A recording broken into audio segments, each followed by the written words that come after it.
Hallelujah, mayong adlaw sa tanan, sa akong mga kaigsunan, mga anak sa Dios. Kini nga kanta na makita sa Mateo 25 na kuan gani ipasumbingay sa napulo ka birhen. Hallelujah. Si Kristo doon lagi mo balik aron sa pagkuha sa mataron.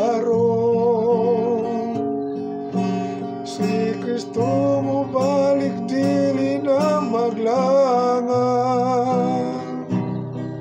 aron makasulod kita sa gingharian. Mateo 25 atong mabasa, may napulo ka birhen nga dalaga, ang lima mga butan at mga buwang-buwang, ang lima makasulod sa gingharian.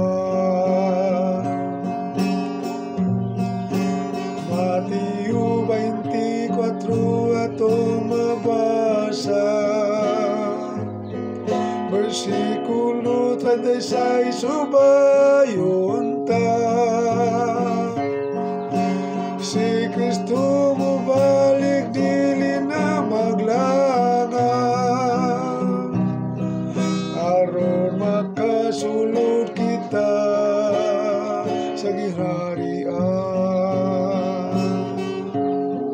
aron makasulod kita sa gingharian. Mapinutan kayo kita sa pagpangalaga sa Diyos aron makasulod kita sa iyang gingharian.